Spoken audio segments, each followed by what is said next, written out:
Welcome, everybody, and thank you for joining us for ZorkCast Live, another episode. We're trying to do this every couple of weeks. Today, we have some very special guests, in addition to my co-host, Marc Meltzer, live from Las Vegas. We have Gilbert Ott with us, as well as Ed Pizza.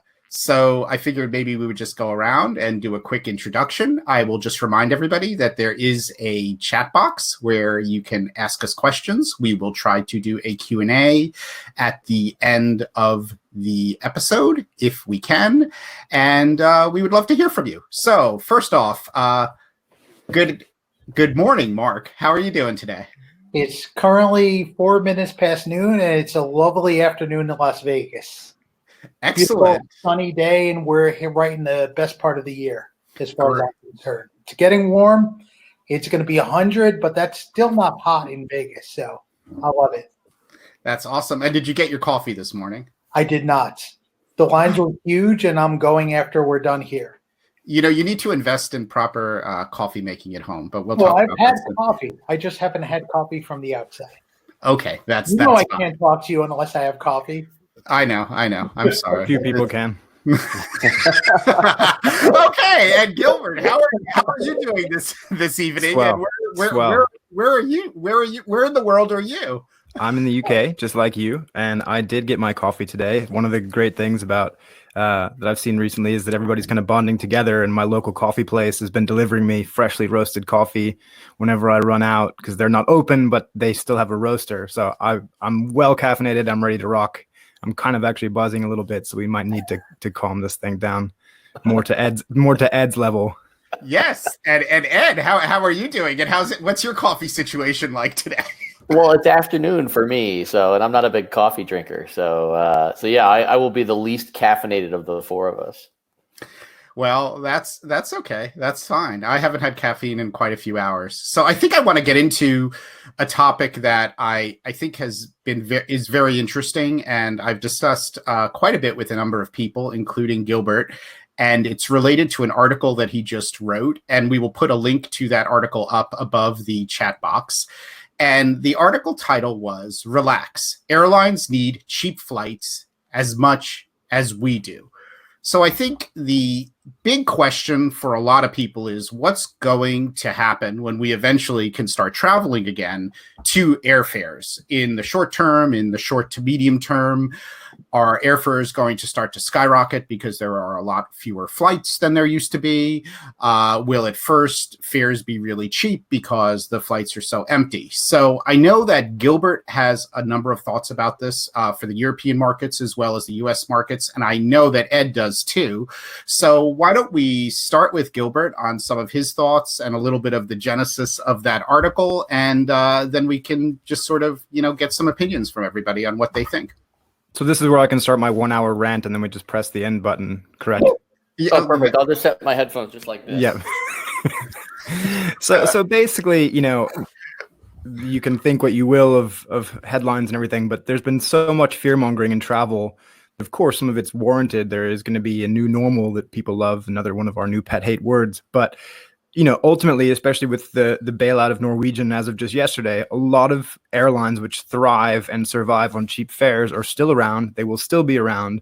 And as a competitive advantage or selling point, they will need to offer cheap fares. Without them, they wouldn't be in existence. So we might see fewer of them on each flight to make up for the loss of passengers. But those headline grabbing, wow, that's an incredible deal, like the $168 round trip US to Barcelona flights last week, those are still going to be around. And I think we'll actually see quite a lot more of them. Interesting. And the same in Europe too, so that's more of the US side. But, Ryanair, it's not like Ryanair is going to say, oh, it's 200,000 pounds a ticket now, for your, basically like chiropractor of a seat. This is like, it's still going to be 5 pounds, 10 pounds one way, and people are going to take advantage. And that's how they're slowly going to bring travel back, in my opinion. Mm-hmm. And I think the leisure market's going to have a lot to do with bringing travel back also. Because it's coming back before business, that's for sure. Yeah. So I think airlines are going to have to do that. What do you think, Ed? What is your sense, or what sense are you getting about what's going to happen with airfare and leisure travelers, at least in the short term. Well, as most folks know, I'm smart enough not to read Gilbert's blog on a daily basis. So actually, your readership is up. Thank you very much. It can only go up.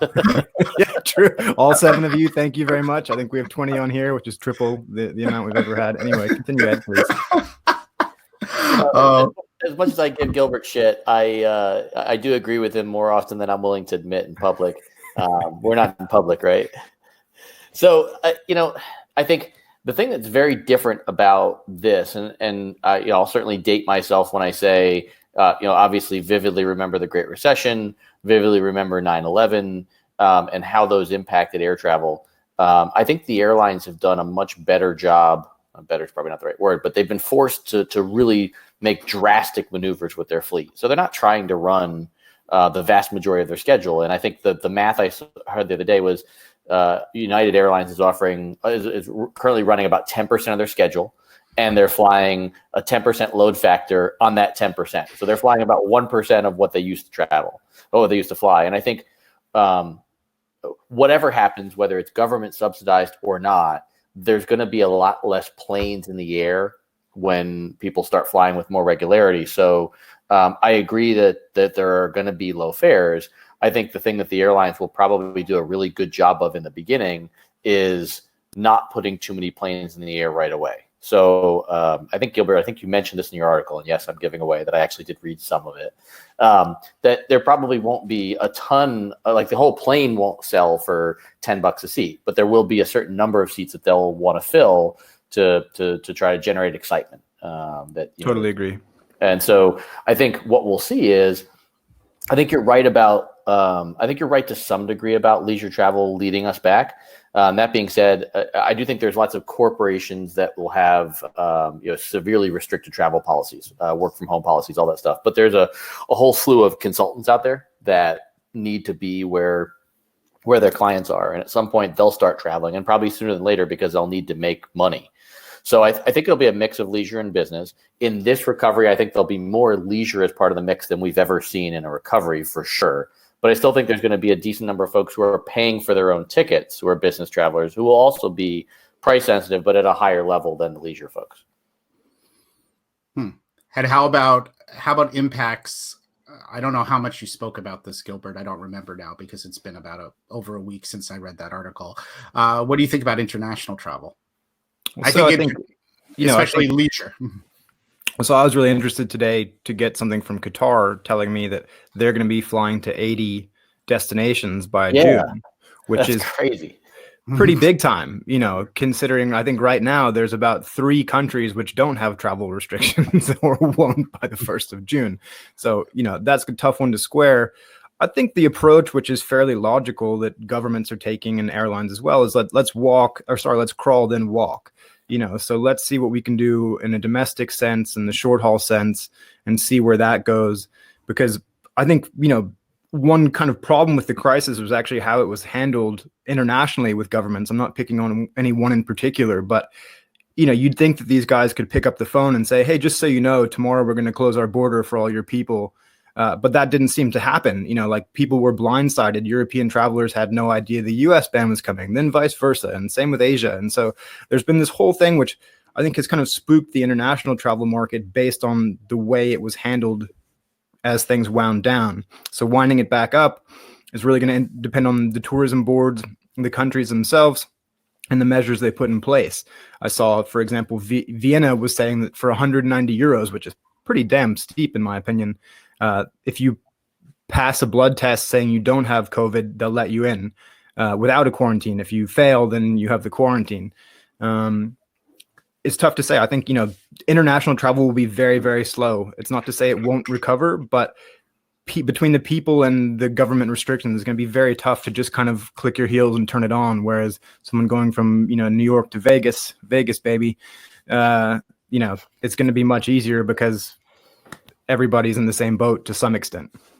Yeah, no, I'm pretty much so in agreement there. I mean, what's so difficult now is even trying to plan travel a couple of months from now, because the schedules are so fluid. Would that be the correct word to say? And things are being canceled. I know that, for example, I just know the markets that I follow.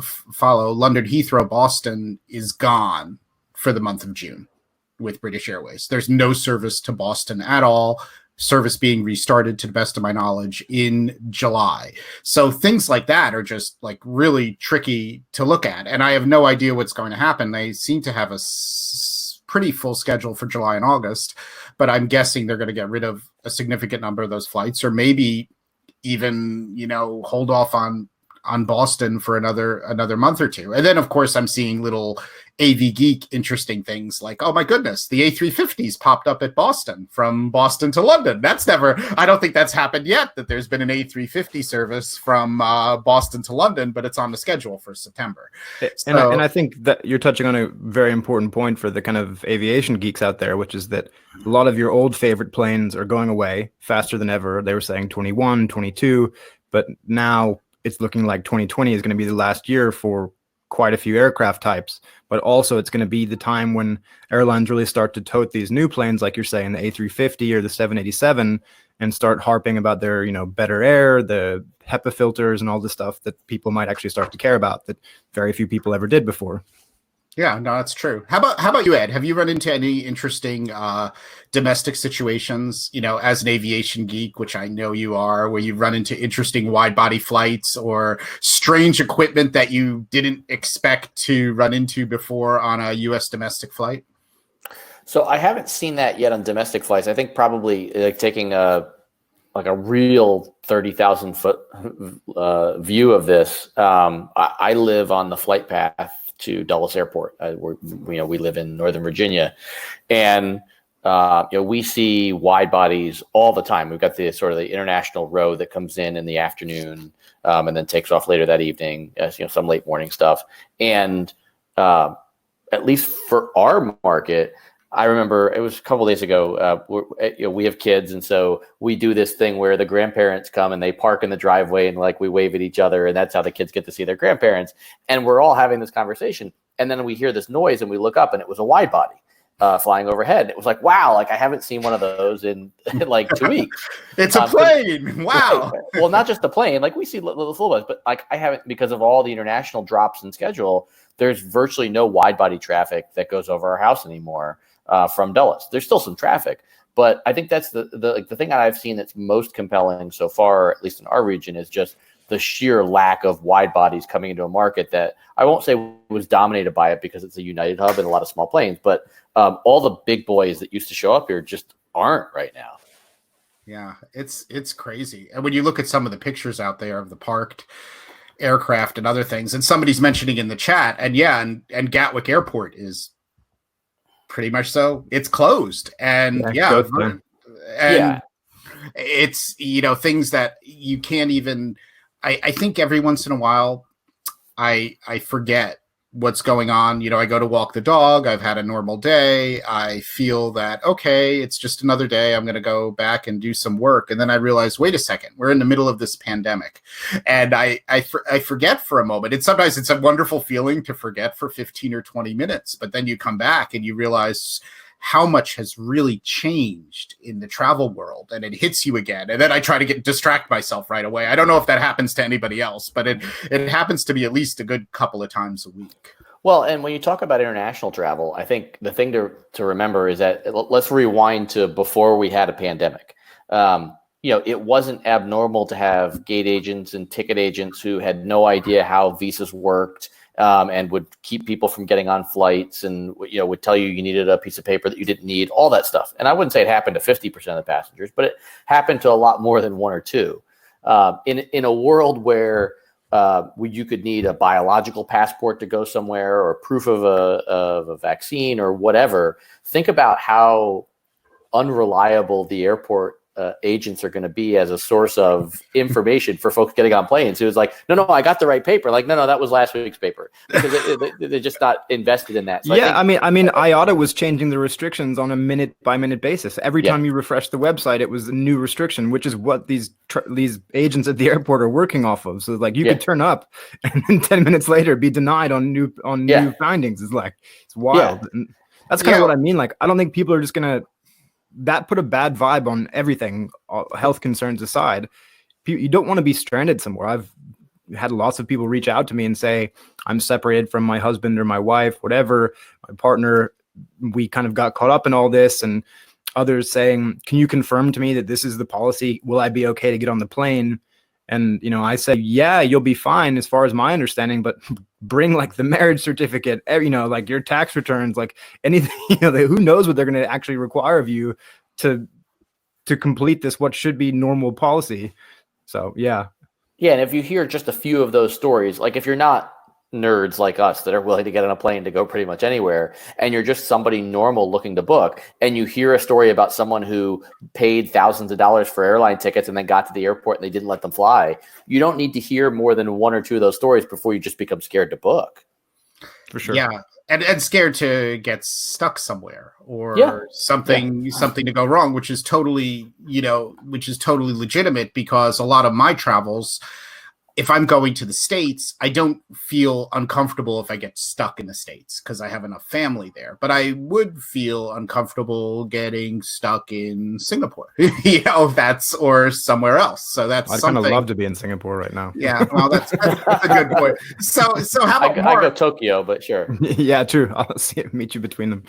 Okay, Mark, and what are you feeling in Vegas? Has there been a lot of talk? Have you been doing, a lot of discussion about flights and traffic? I see that Ed just posted a stat that the airlines dropped 2.3 million one-way seats April to June to Vegas. I can't count that high.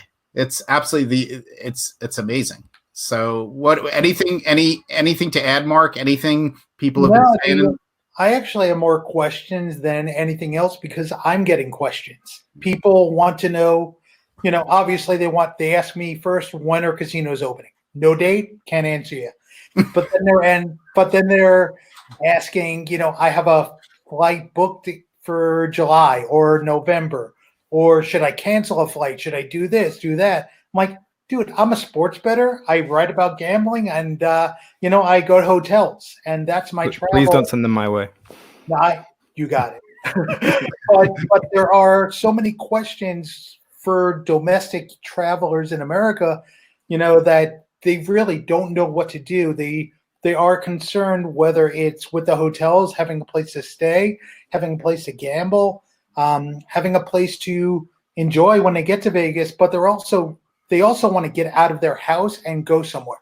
And they don't know when they can normally do that again, because there's so many people nervous about flying. But they also want to plan for the future. At the same time, they might be nervous today. They want to get back to normal at some point in their life. And that's the curiosity, I guess, for most people, is when can people start to think about coming to Las Vegas again? And that's going to be a question for them as related to flying. People want to know when they should book. I have friends, for example, with an annual trip in November. They're dead set on making it, and they think they can make it. They think it'll feel comfortable by then traveling. One person had already booked a ticket. They're like, there's no cancellation fee, so why not? Why not book a $30 ticket to Vegas for November? Sure. Well, I can. Others are like, I'm not doing anything until I know what I could do. And I'd like to just make a quick point, if it's all right, please. In terms of you mentioned earlier people saying, should I cancel? And I think that's a fundamental dance that people need to get right now. Right. Because, of course, schedules are being messed with, flights are being canceled. When either of those things happen, the consumer rights in both the EU and the US are massively more in your favor. So airline cancels your flight. There's a few exceptions, which we could talk about later, of airlines kind of gaming the system and pretending flights aren't canceled. But in general, if an airline does cancel your flight, you're entitled to a refund. if you cancel the flight because you know you're not going, even if you know you're not going, then you are probably stuck with a voucher at best. And that's going to get harder as we start to ease the travel restrictions. They might say, well, you're electing not to go. So the best advice, in my opinion, is to make sure that you're letting the airline kind of set the terms. And one little clarification there is what a lot of airlines are doing is they're pretending they're not canceling flights by just sending you an email saying your schedule has changed. So flight 1 at 6 a.m. is now flight 7 at 9 a.m. Of course, we know that's a cancellation, but they'd like for you to believe that that's just a schedule change. Know that it's not, and fight for your rights to get a refund if you need one. I know lots of, people pretend like airlines are the only ones hurting out there, but I think after all this is done, most of the world will be hurting. So if you need money, please follow that advice. Well, didn't United rejigger exactly what the word cancellation meant a couple of days ago? Yes. That's, short answer, yes. Yeah. I mean, my personal way of dealing with future trips is to still book things that make sense to book, but not get my expectations up and just accept it for what it is. And if it doesn't happen, no big deal, then I'll do it another time. When we talk to our Vegas people, I think considering a lot of Vegas people have comp hotel rooms that they're booking or significantly reduced hotel rooms, all of the programs, I think, Mark, you could correct me on this if I'm wrong, but I think Caesars now is letting you cancel 24 hours in advance on everything. Just about everybody is. Yeah. So pretty much so you can book things. If it's a comp room, you've got no deposit to begin with. And if you find a really good airfare, book it. The worst case scenario is the flight gets canceled or changed and you give up your comp room or your stay and you'll go a couple of months later. But at least I don't see a reason not to plan it. I mean, I guess the only argument someone could have is if they're personally not comfortable traveling. Exactly. A lot of the issue is there's a push and a pull with a lot of people. Some are like, I'm never walking into a casino again. And some are like, I can't wait to get to a casino. And then there are those that are like, I'll get there eventually, but the air has to be clean for me to fly. And I have to feel comfortable. And so there's a lot of push and pull. And I think what Gilbert said is the right thing is to check your policies. Like you mentioned, hotel, get your cancellation policy. Flight, get your cancellation policy. I think it all sort of ties together. And, even the article mentions something that, as it relates to airfare prices, it's similar with hotel prices.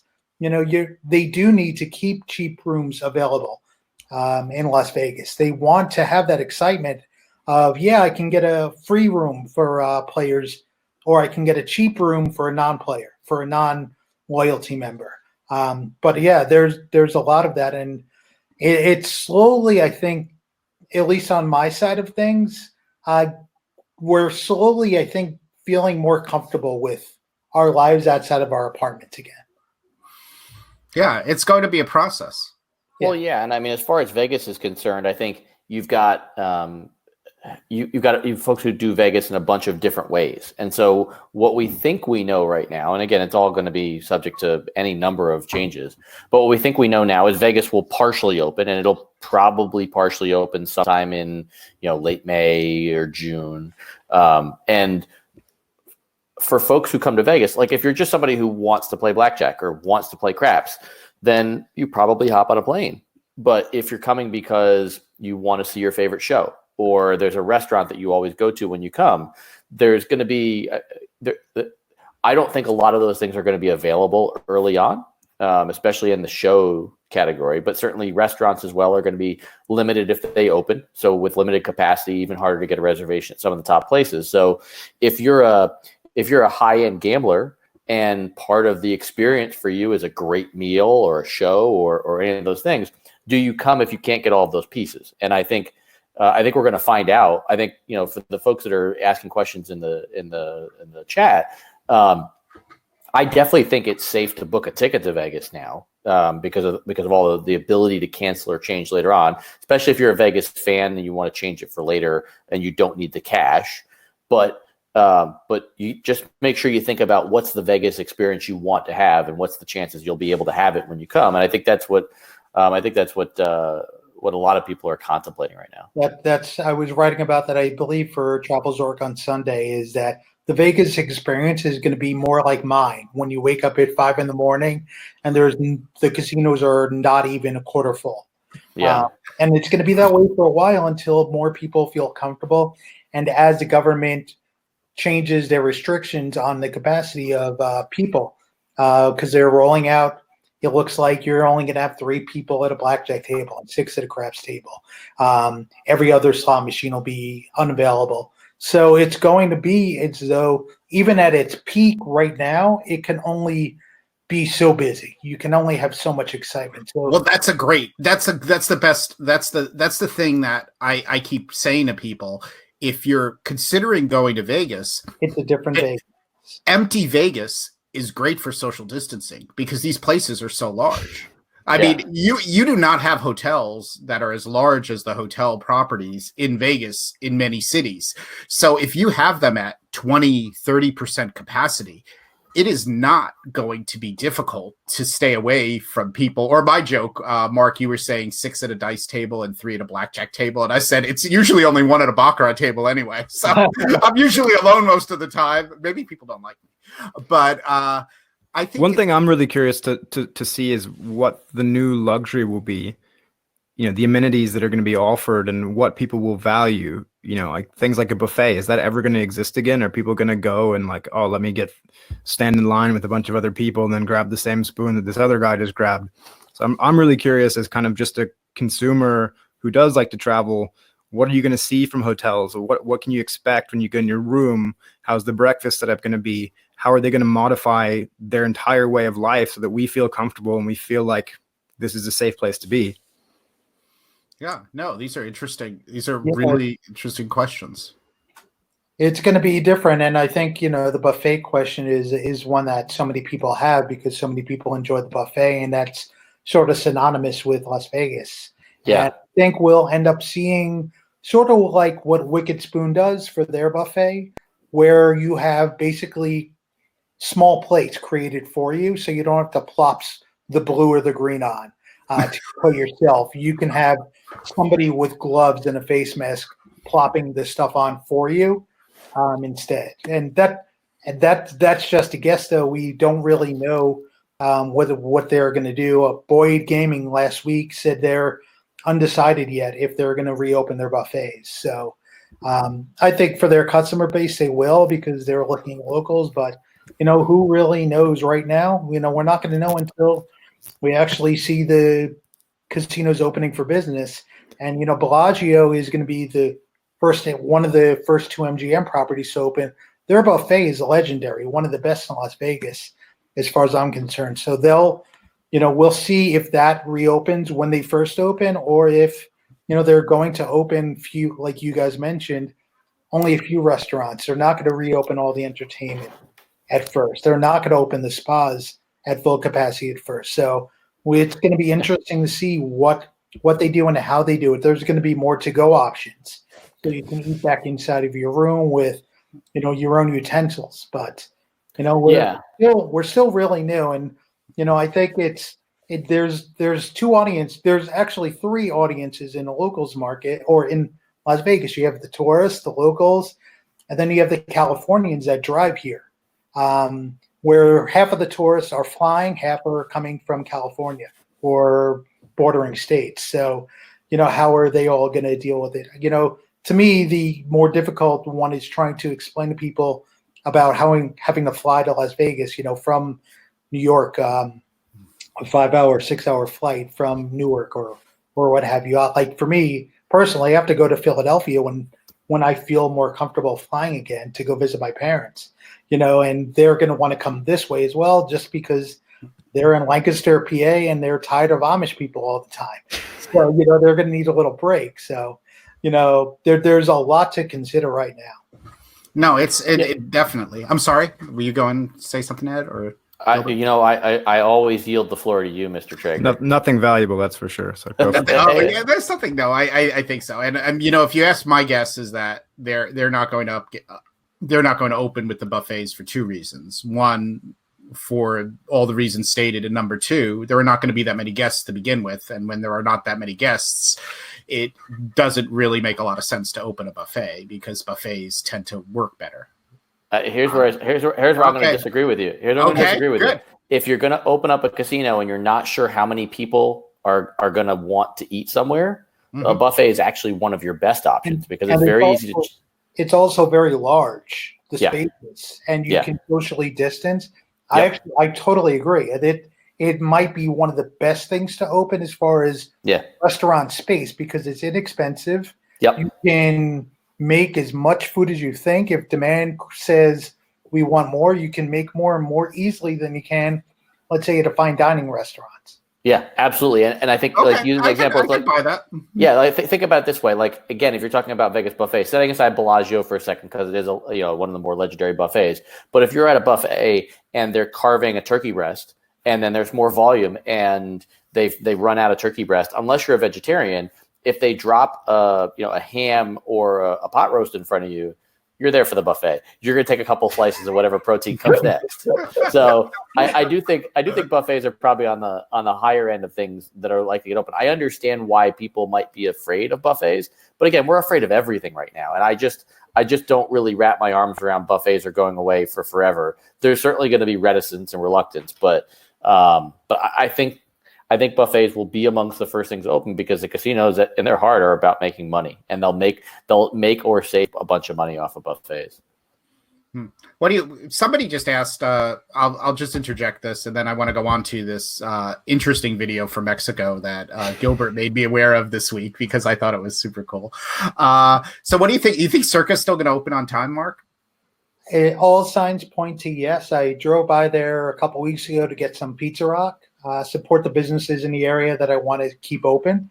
And there were hundreds of people doing work, and it was a Friday afternoon. And I think they're on pace, and we're not hearing, unlike some of the other construction projects in Las Vegas, we're not hearing anyone being diagnosed with, or more than a couple of people being diagnosed with coronavirus. So I think they're on charge, and there's a tax break in there for Derek Stevens, and all signs point to him wanting to get it done. It looks like we're going to get that, and it looks like Virgin is still on pace for their opening after Election Day. So whether or not Resorts World is ever completed, who knows, but that's a whole different animal. But I think been saying that for a long time. Circa right now, it looks like it's going to be there, but I haven't heard either way. Cool. Well, that's actually good to know. I'm also sort of curious about Virgin because I'm not feeling as optimistic about that, but that's just a gut feeling. So Gilbert was showing did an article about a new advertising campaign for Mexico. That also got me thinking about what the next advertising campaign for Vegas will be. But I just want to play this video, and then I hope it's better than this one. That's all. I know, but it was pretty funny. Let's hope the video works because I'm not always so great with all the tech. But here we go. Let's see if it. Let's see. Play video. There we go. My lovely friend. It's time to prepare a homemade poutine, surrounded by our loved ones, sharing games, maple treats, and memories. Here at home, we are doing the same. Remember the last time you visited me? When you discovered our ancient worlds and breathtaking towns. I'm still smiling about our vineyard experience and our Charo friends. But my all-time favorite will always be our beach day enjoying the sun and our stargazing camp.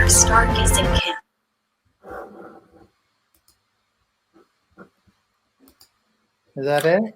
That's it. It gets better. Like I think it says the magic ingredient of poutine is family.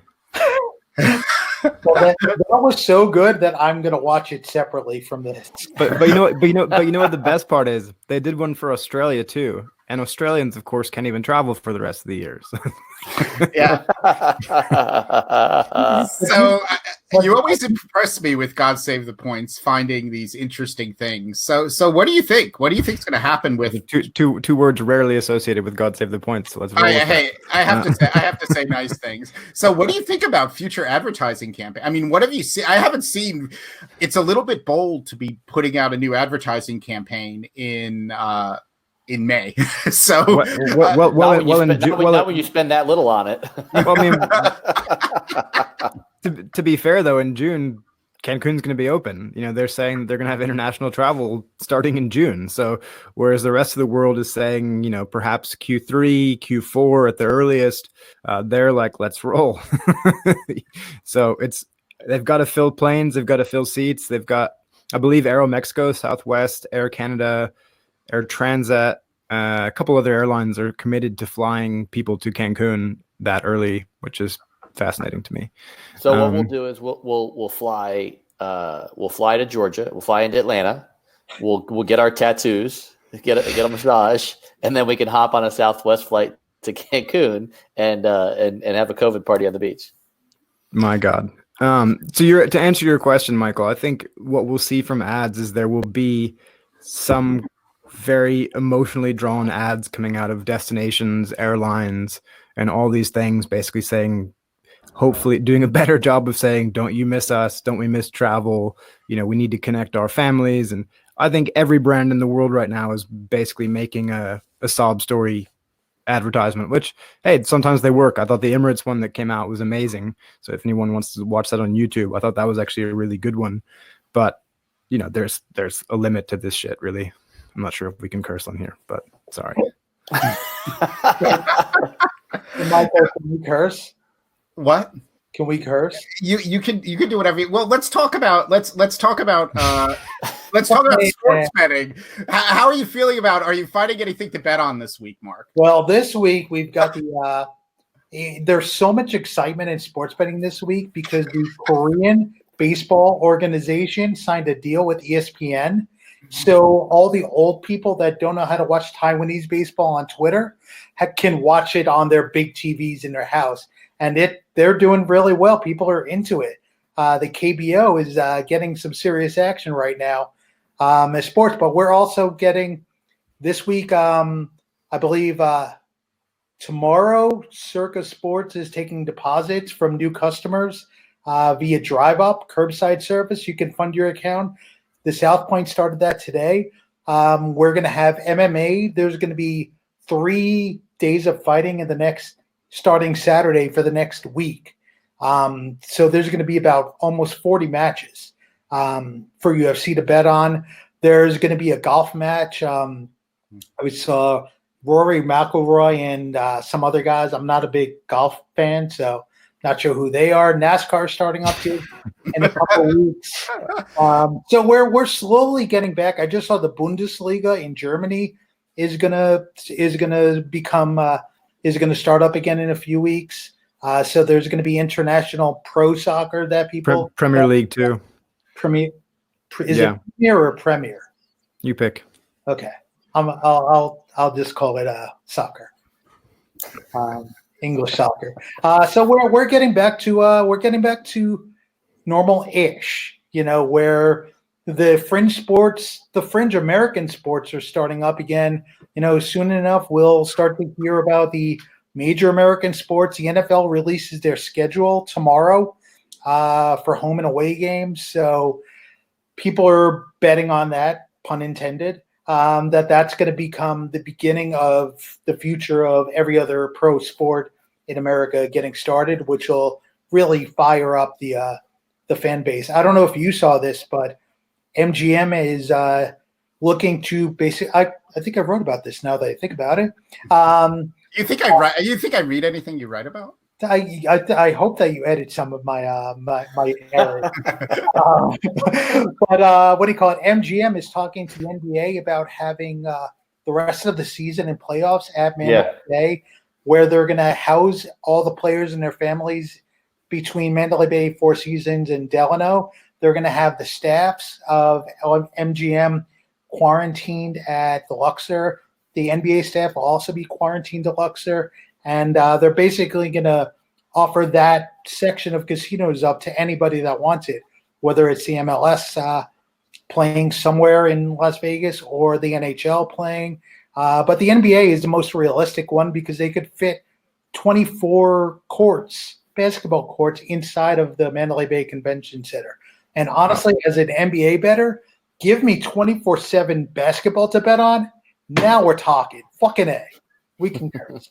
Oh yeah, and can I just say, because I don't know if it's Romeo, he seems to know more than all of us, but I just wanted to clarify that the Premier League is allowing teams to practice again in anticipation of playing again soon. The lockdown here is supposed to lift in the next 5 days or so, and then with any hope, teams will practice and competition will continue. But Romeo, perhaps I'll join one of your video chats sometime because I'd like to learn from you. I've never seen a more active commenter. So cheers to you, buddy.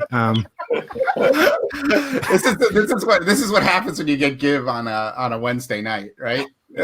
Or a Tuesday or a Monday or a Thursday or a Friday. Just imagine when he starts dipping into the tequila. Wait, he's a UK guy too. He's probably one of your God Save the Points followers. This is what happens when we bring God Save the Seven. He's one of the 7. Oh goodness! But Mark, how are you handling not having baseball? Man, it's tough, and the KBO and the Taiwanese baseball starts here either 3 o'clock or 5 o'clock in the morning, and that's just not the time that I'm ready to watch baseball. And I love baseball. It's my passion as far as sports goes, and I'm just having withdrawal. But I can't watch any of the old sports that are rerunning. I was about to ask you that if you watch any of the old 5 games on, but it's so funny to look at the YouTube YouTube TV thing where I have all my sports channels grouped together. You have this game from 2011, this game from 2005, this game from 2004. I'm like, I can't. If I can't gamble on it, I don't want to see it. Really? Okay. How about Ed? Gilbert, you watching any vintage sports right now, or finding other things to fill your time up with? I've got a new daughter, so that's a very filling time filler right there. But it's the best thing in the world. I did watch like the NBA The Last Dance, some of the installments of that so far about the Bulls' last run to get that title, and I think it's been really good. It's on Netflix here. I think it's just on ESPN in the US, but I personally, I love that era of basketball. I love seeing MJ and Scotty and all those guys and talking trash and everything, like our friend Romeo here. So, hey, Romeo likes tequila. Okay. I like tequila too. I'm actually thinking about, I'm thinking about turning off my video in a second so I can go grab a glass, grab my tequila, and then come back here. But you shouldn't turn your video off. If you do that, you should just do it. There might be. I don't want to commit one of those TV moments, Are you not wearing pants? Is that it? I am, but I'm wearing not the most flattering get up right now. So you don't like that. How's that different than any other day? Oh my goodness gracious! Says the quintessential dad look guy. Hey, look, when you get to be my age, you don't care what it looks like. That's true. On my way, man. I like how it took us 45 minutes for somebody to finally bring up your hairstyle. But in the chat comments, somebody has finally commented on whatever the hell is going on the top of your head. I think your hair is looking okay. I'm having hair issues too. Me too. I mean, this is a major. It's becoming a major hair emergency. I'm not exactly sure. I'm not exactly sure what I'm going to do about it, but I'm taking it one day at a time. That's all I can do. Interesting. There was an interesting observation or announcement, observation of an announcement. That was pretty good. That Caesars this week extended status, unlike some like British Airways who are still pondering extending status, and they will continue to ponder it. But Caesars has announced that they will they're extending everyone's status through January of 2022, which I think is extremely generous and pretty cool. And I think that just broke in the last day or so, though I think I heard it was coming a few days ago. Have you been following that a little bit, Mark? Just barely a little, because I'm not a Caesars customer. I'm just following it for friends of mine that may be. And, as we discussed before going on, it looks like they're going to be going through everyone's extended through 2021. I do believe they're going to include the people that pay for their extensions or pay for their status through Founders Club or whatever, or have a tier match status. I think they're going to want to do whatever they can to get people back. within their brand, and players clubs is the easiest way. Loyalty clubs, I guess, is the easiest way to do that. Is to target, market, and give those guest offers that not everybody's going to get. And I think it's a smart thing for them, and it's smart. MGM, I believe, is doing that. Station looks like they're doing that as well. And so I think most of the casinos are going to do that.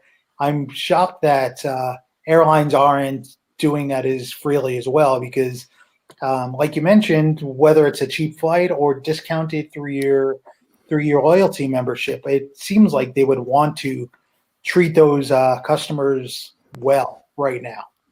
What's everybody's opinion on that? I'm sure Ed and Gilbert have a couple of things to say. Yeah, so like let me argue the flip side of that for a second, and we'll start with Vegas and do airlines. On the Vegas side of things, I agree with you if the individual customer is who they're marketing to.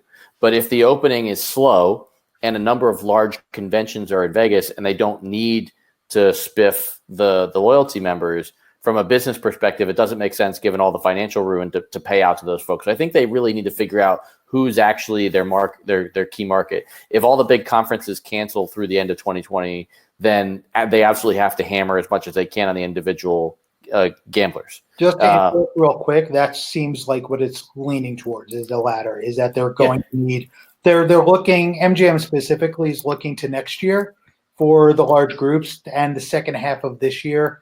As we go later in the year, it looks like they'll be coming back. But I think for the initial run, the reason they're only opening 2 casinos is because they don't have people here. So using that example, you're totally dead on there. Yeah, and I think the second part of this is, again, like if you had told me that 3 months ago that we'd have a period of time. So we operate a business in Vegas, that. It's like if you told me there'd be a period of time where 90% of the casinos in Vegas would be closed and they would be operating with 10% of them. I would say, well, like that's not, unless somebody literally drops a bomb on Vegas, that's never going to happen. And we all say, like, that's literally what we think will happen, is that 10% of the casinos will open it first.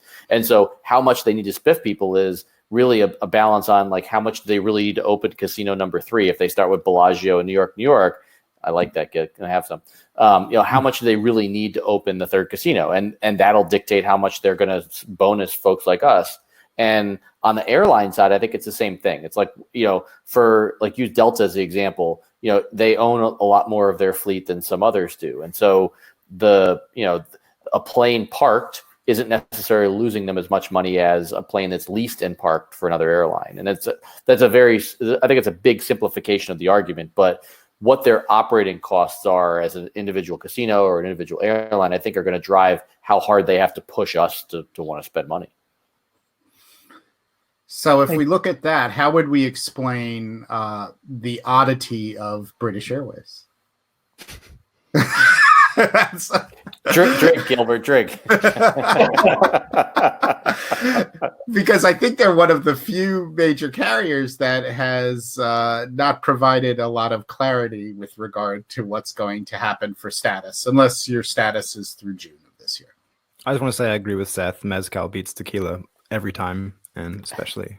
I had Mezcal for the first time last year, and it's so much better. Totally right. Oh, good stuff. Yeah, so I think the question of British Airways, or really any loyalty program, I heard a smart mind, I think, Michael, you were on that chat, say that you want travel to feel like home and you want people to miss it. And they, of course, it being you, the airline, the hotel, whatever. And so I just can't understand any situation where it wouldn't make sense to give people the comfort that they're loved and they're protected and that we can't wait to have you back. And so this idea of not extending status just is a mind boggler to me. I just don't understand the rationale behind not doing something overly generous, which is what most programs have done. They didn't need to go that far through 2021 for some people, but hey, it takes away one less, it's one less thing to worry about. People will be happy. And ultimately, when you do get that rare opportunity to travel again, you're going to want to maximize your benefits. And so I think by doing that, they kind of have locked you in again. I'm not going to go somewhere where I'm going to not be able to check in early or check out late. I want an airline where I have some sense of comfort or or protection where I have, let's say, a lounge I can hang out in before. And so I just don't understand any airline or hotel or any program, casino, whatever it may be, that doesn't want to make people feel like, gee, don't we miss that great feeling? Can't we all get together soon? And when you do, you're on the house kind of, just as you were before. So I don't know.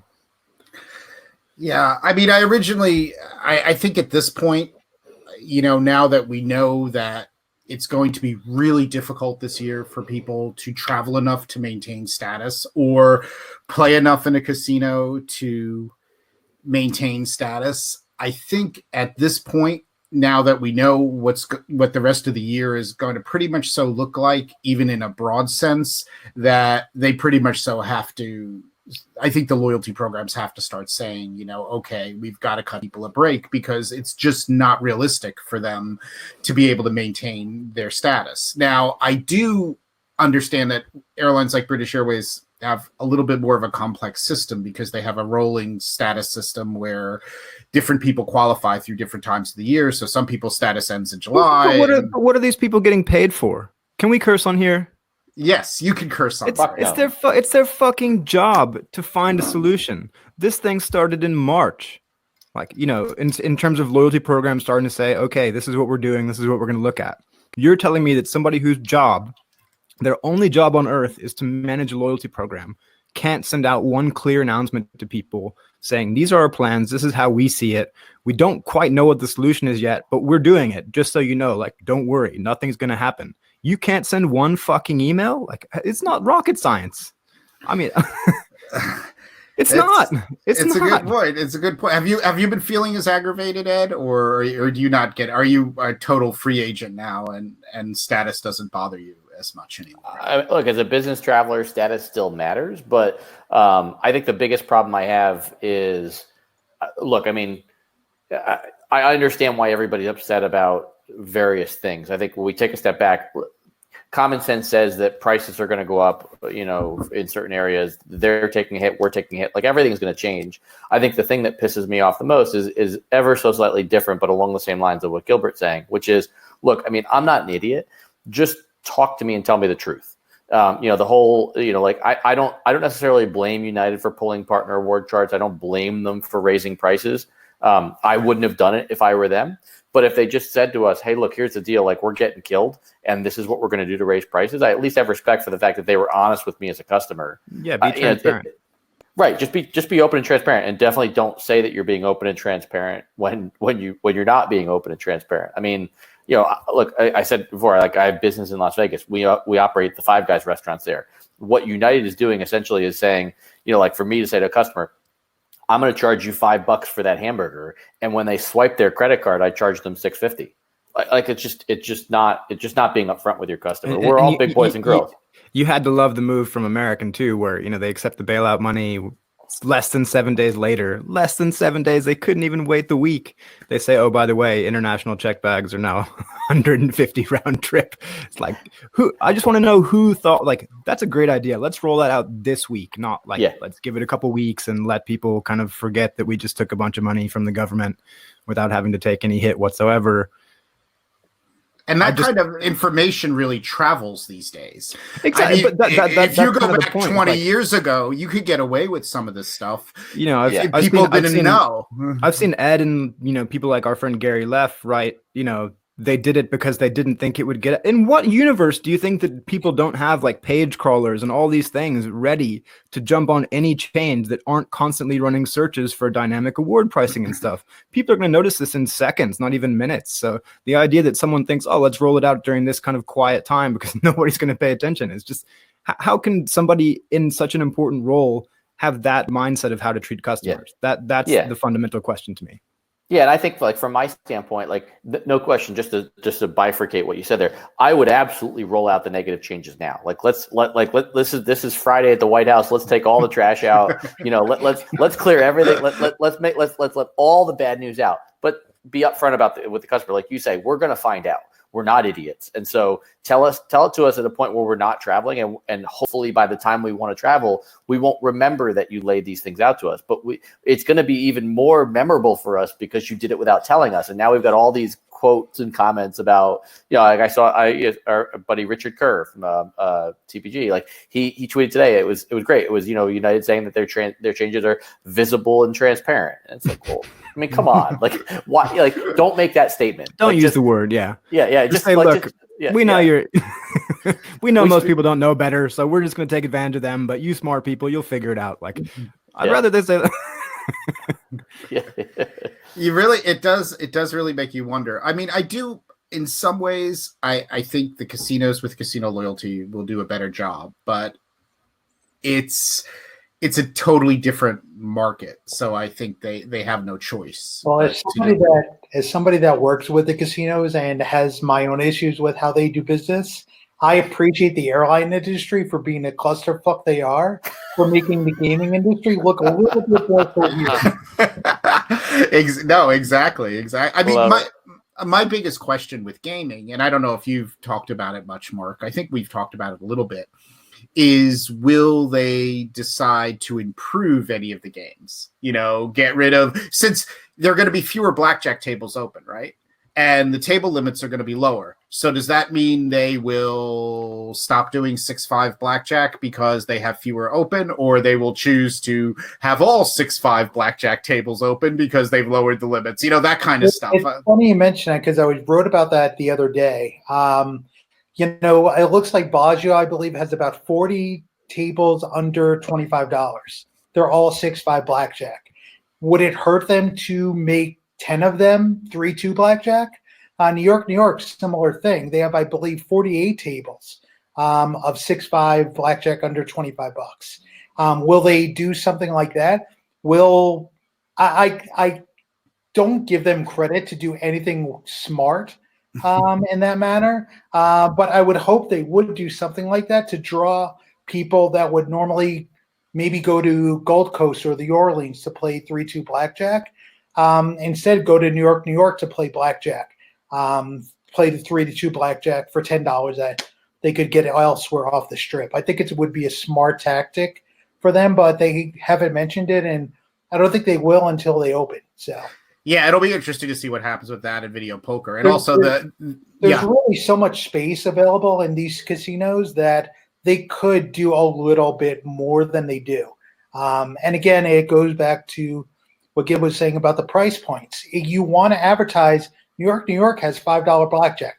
Awesome. But is the game shit? Yes. Can you get a better $5 blackjack game elsewhere? Definitely.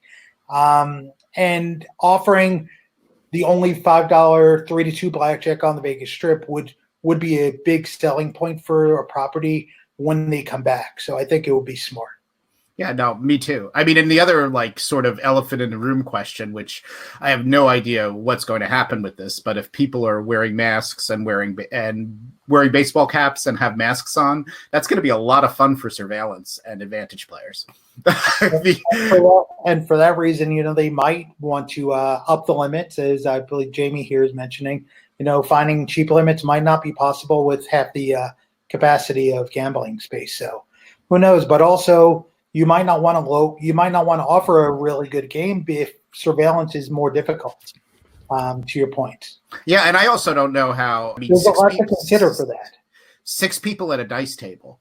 I mean, when I'm thinking about some of the things that are fundamentally going to happen with gambling, think about when you walk around a casino, or at least I do, and you're always looking to see what's happening at games, and you see something's happening at a dice table, which means someone's been rolling for a little while, and you're excited and you want to get up there and get on the game.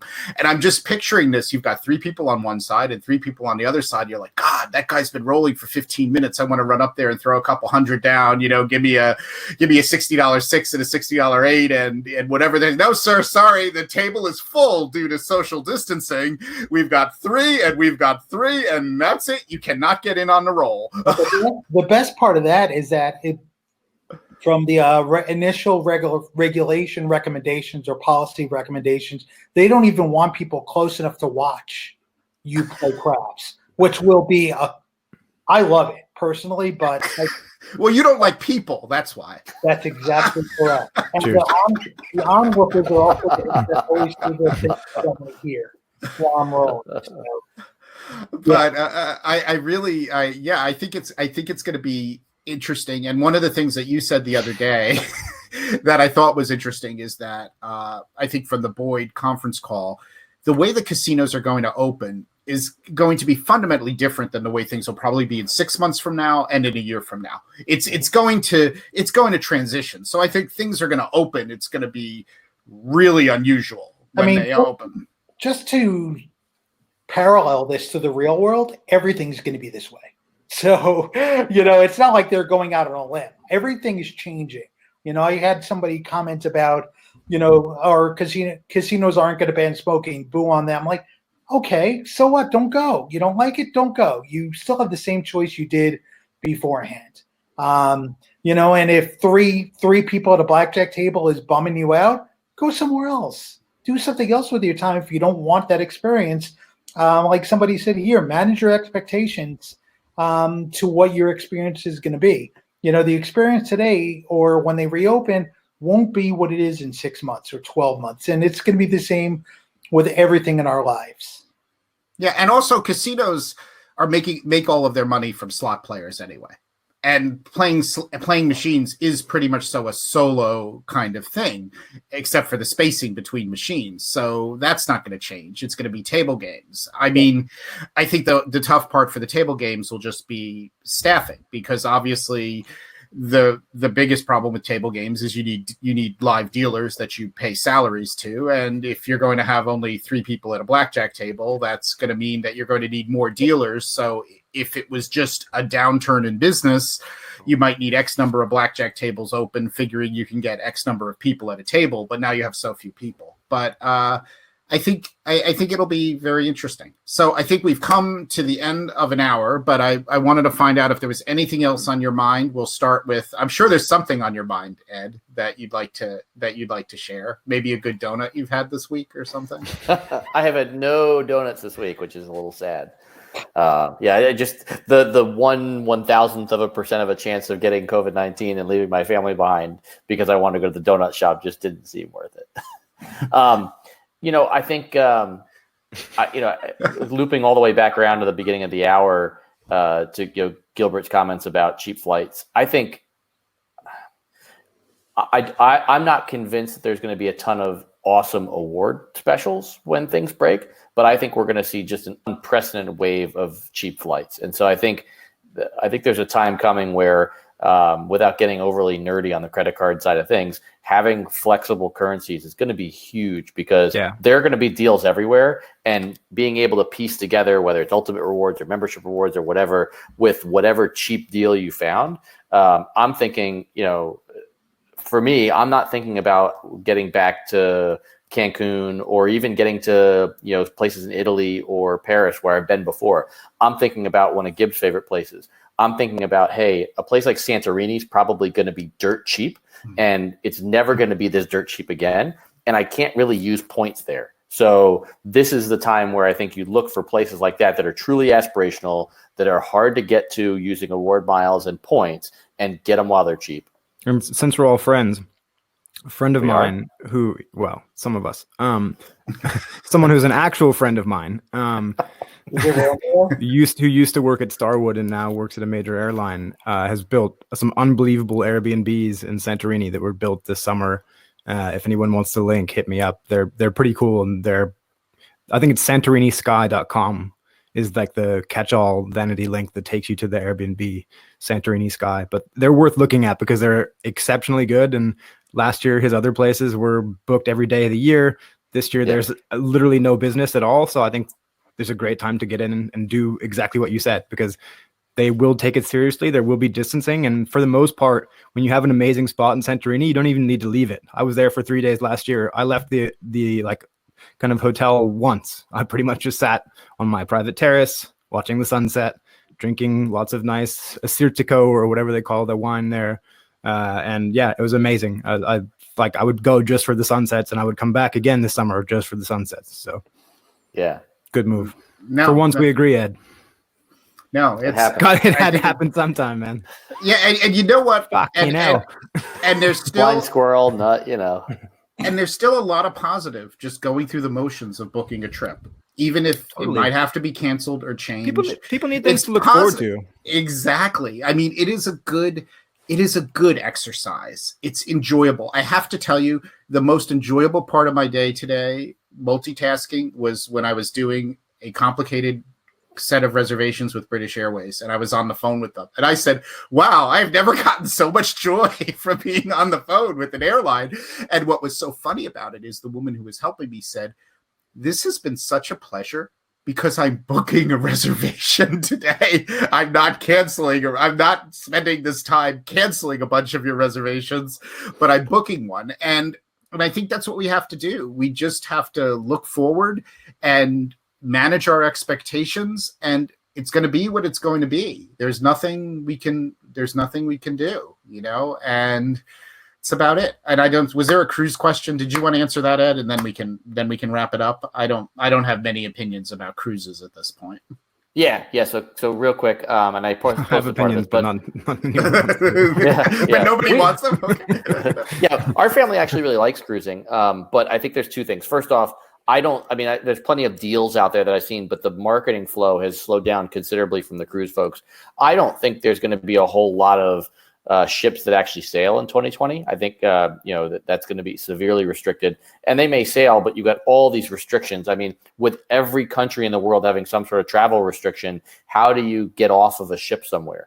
You quarantine for 14 days when you're in port for 14 hours.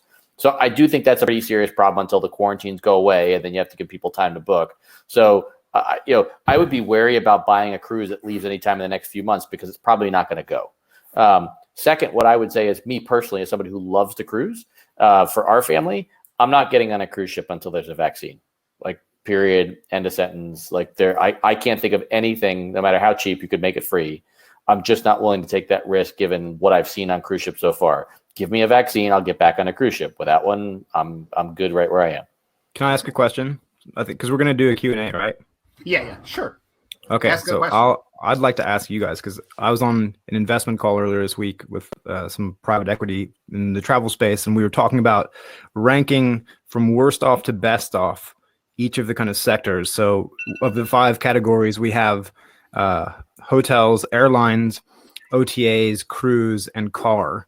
I went personally that cars are worst off, cruises second, OTAs third, and then it kind of a toss up between hotels and airlines for best off coming out of this. How do you guys feel about that? Who gets to go first? Why don't you go first? All the guys that deal with more than just hotels. What's that, Mark? I said I default to guys that deal with more than just hotels. All right, so cars, cruises, hotels, airlines, and what was the 5th? OTAs. Okay, who's going to hurt the most? And I went cars, cruises, OTAs, toss up between hotels and airlines, but I basically went that way. Yeah, I would have my list would be very similar to yours. I would flip cars and cruises. Interesting. And the only reason why with the cars is I do think there's going to be some method of business travel that comes back along with some leisure travel. And I also think what I've heard from a lot of folks is that we are probably going to do more car travel in the summertime. And so I do think there's a modicum of folks, if they're cheap. And when I look at what car rental prices are now, we have some family up in Canada.